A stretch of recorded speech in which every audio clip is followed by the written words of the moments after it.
જય માતાજી ફ્રેન્ડ, સ્વાગત છે તમારું ફરી એકવાર આપણા આજના બ્લોગમાં। અને આજે આપણે જઈ રહ્યા હતા આપણા ઘરેથી દુકાને જવા માટે, એટલે કે ભીલડી। સવારમાં ભીલડીથી જવા માટે નીકળ્યા હતા અને આપણે માનપુરથી નીકળ્યા અને ખોડલા આગળ જતા, એટલે કે મુડેઠા ટોલ ટેક્સથી આ બાજુ કોઈ નાનો પક્ષી, નાનો જીવ કોઈ ગાડીની ટક્કર વાગવાથી સાઈડમાં પડ્યું હતું રોડની વચ્ચે। એટલે આપણે એને રેસ્ક્યુ કરશું, જીવતા હશે તો એનું બચાવવાની કોશિશ કરીશું। તો બતાવું તમને કે કયો જીવ છે, કયું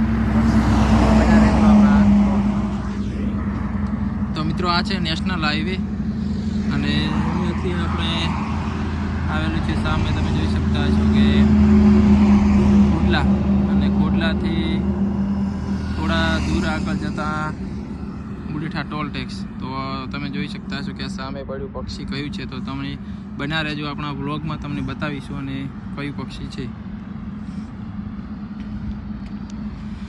તો મિત્રો આ પક્ષી કોઈ છે લગભગ નાનો જીવ, એટલે કે અમારી ભાષામાં અમે એને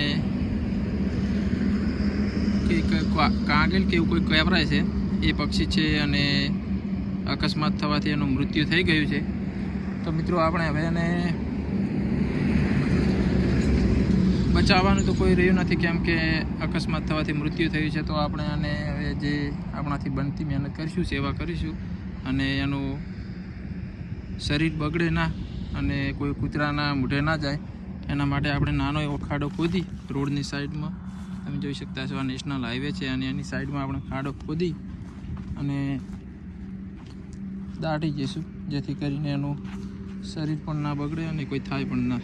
તો બના રહેજો આપણા બ્લોગમાં। તો મિત્રો ખાડો તો ખોદી નાખો પણ કડક છે, ખાડો ખોદાતો નથી, પણ તોય ધીમે ધીમે થોડીક મહેનત કરીને ખોદી દઈશું, કેમ કે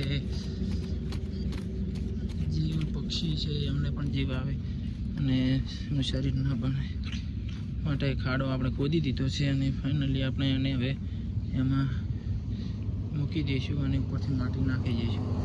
તો ભગવાન માતાજીને પ્રાર્થના કરીશું કે એમના આત્માની શાંતિ મળે, કેમ કે જે બનાવી મહેનત સેવા કરવી જરૂરી છે, કોઈ દિવસ આપણને પણ વારો આવે।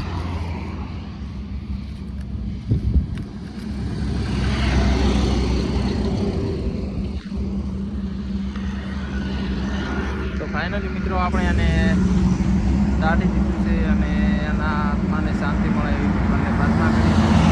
તમારો આ સેવાનો બ્લોગ કેવો લાગે તમને કોમેન્ટ કરી જણાવજો। જય માતાજી।